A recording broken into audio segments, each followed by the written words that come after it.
बिमला की। बिमला कोयले के खदान में काम किया करती थी। कोयले की खदान में दिन रात मेहनत करके भी बिमला के पास पैसे नहीं बचते। इसकी वजह थी बिमला का शौहर, जिसका नाम था किशन लाल। उसने कोयले के ठेकेदार दामोदर से पैसे कर्ज में लिए थे, जिस वजह से बिमला दिन रात मेहनत करके उन कर्जों को चुकाने में लगी हुई थी। ये लीजिए आपकी तनख्वाह। मैंने सिर्फ 15 दिनों का हिसाब किया है। आपके शौहर के बाकी के पैसे मैंने काट लिए। ये बड़ी गलत बात है ठेकेदार साहब। मेरे शौहर को लापता हुए 20 साल हो चुके हैं और आप अब तक मुझसे कर्ज के पैसे वसूल रहे हैं। आखिर ऐसा कितना बड़ा कर्ज था जो पूरे 20 साल में भी चुकता नहीं हुआ? आपको तो मेरा शुक्रगुजार होना चाहिए कि मैंने आपको पिछले 20 सालों से काम पर रखा हुआ है, वरना इस कोयले के खदान में आपका कुछ अता पता नहीं होता, बिल्कुल आपके शौहर की तरह। ठेकेदार हर महीने बिमला के मजदूरी के पैसे कर्ज के तौर पर काट लिया करता, जिस वजह से बिमला पैसों की तंगी से जूझ रही थी। मोहतरमा, बेहतर हुआ आप आ गईं। चलिए पहले का कर्जा चुका दीजिए, फिर मैं आपको ताज़ी सब्जियां दूंगा। मेरे पास पैसे नहीं है भैया, मैं आपको पैसे अगले महीने चुका दूंगी। फिर तो मुझे माफ कीजिए मोहतरमा, यहाँ मैं खैरात बांटने थोड़ी बैठा हुआ हूँ। मुफ्त का बाजार थोड़ी है कि जब भी आओ गुजारिश करो और मुफ्त में सब्जियाँ ले लो। भैया अब आप बहस मत कीजिए, भले ही सब्जियाँ मत दीजिए, लेकिन मुझसे इस तरह से बात करने का आपका कोई हक नहीं है। बिमला बाजार से घर चली आई और अपने बेटे सुमित को सारी बातें बताने लगी। कल से मेरे साथ तुम भी मजदूरी करने के लिए चलो बेटा। मेरी अकेले की कमाई से घर नहीं चलने वाला। दिन में मजदूरी करके रात में पढ़ाई कर लेना, इससे हमारा घर अच्छा भला चलने लगेगा। मैंने आपसे पहले भी कहा था अम्मा कि मुझे काम करने दीजिए, मगर आप मेरी बात सुनती कहाँ हैं। मैं कल से ही आपके साथ कोयले की खदान में चलूंगा।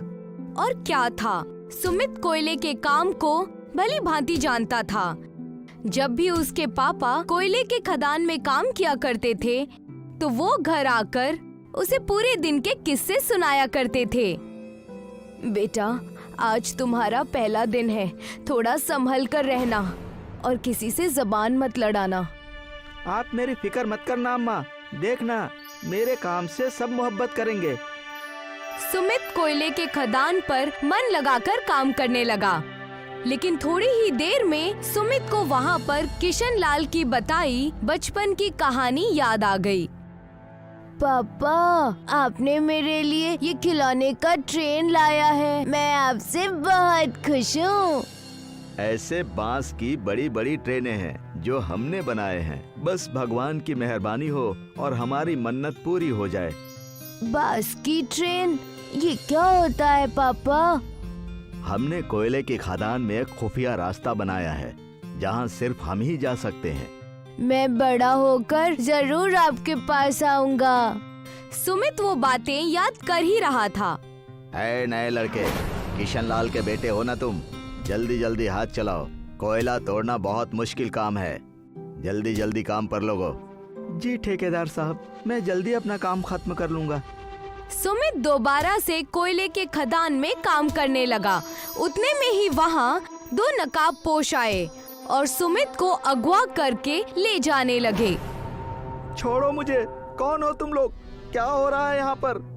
सारे नकाबपोश सुमित को उठाकर उस खुदान के गुप्त रास्ते से होकर किशन लाल के पास लेकर चले गए। आओ बेटा, हम तुम्हारा ही इंतजार कर रहे थे। तुम्हारी माँ यानी बिमला कैसी है?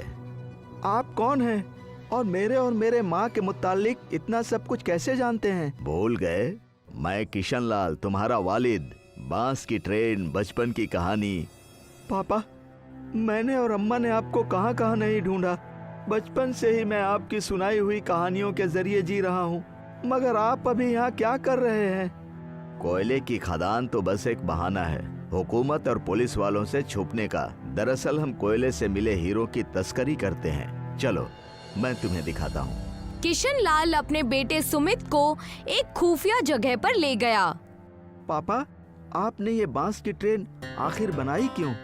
इंजन वाली ट्रेन हमेशा आवाज करती है, जिससे लोगों को और हुकूमत को हमारे गैर कानूनी कामों के बारे में पता चल जाता है। इसीलिए हम इन बांस की ट्रेनों पर तस्करी करते हैं। इससे हमारा काम भी हो जाता है और किसी को कानो कान खबर भी नहीं होती। सुमित अपने पापा से मिलकर खुश तो हो गया था, लेकिन उनके गैर कानूनी अपराध सुमित को पसंद नहीं आए। तब उसने अपने पापा के खिलाफ एक साजिश रची। पापा, मैं एक जौहरी को अच्छी तरह से जानता हूँ। वो आपको हीरो की 4 गुना ज्यादा कीमत देगा। उसके हीरे बाहरी मुल्कों में भी मशहूर हैं। शाबाश बेटे, तुम बहुत ही अक्लमंद हो। मुझे तुम पर नाज है। सुमित अपने पापा को अपनी साजिश में फंसा चुका था। वहाँ से निकलकर सुमित दोबारा कोयले की खदान के पास जाता है। कहाँ थे बेटा तुम? पूरे 6 घंटे बाद आ रहे हो। दिन ढल चुका है। आज ठेकेदार साहब जल्दी चले गए, इसलिए तुम बच गए, वरना तुम पहले ही दिन निकाल दिए जाते। अम्मा, आप घर चलिए, मुझे आपसे कुछ जरूरी बात करनी है। सुमित घर जाकर अपनी माँ को सारी बात बता देता है। क्या सच? मुझे तो नाज है बेटा तुम पर कि तुमने उनका साथ नहीं दिया, लेकिन तुम करने क्या वाले हो?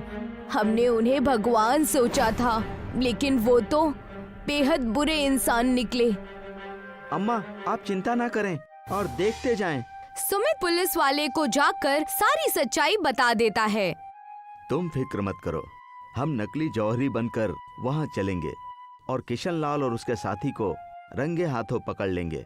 इंस्पेक्टर नीरज ने एक जौहरी का वेश धारण कर लिया और किशन लाल को पकड़ने के लिए सुमित के साथ उस खदान के रास्ते पर चला गया, जहाँ पर वो बांस की ट्रेन देखकर कहता है, मैंने अपनी जिंदगी में इस तरह की ट्रेन नहीं देखी। ये हमारे बहुत काम आएगी। इसे हम अच्छे कामों में इस्तेमाल करेंगे। वो देखिए, पापा आ रहे हैं। इंस्पेक्टर नीरज ने अपनी चाल चली और किशन लाल से कहा, कहाँ है आपके हीरे?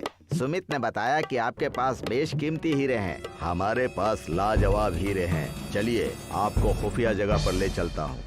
किशन लाल उन्हें हीरों की गुफा में लेकर जाता है, जहाँ हीरों से पूरी गुफा भरी हुई रहती है। ये तो लाजवाब है जनाब किशन लाल।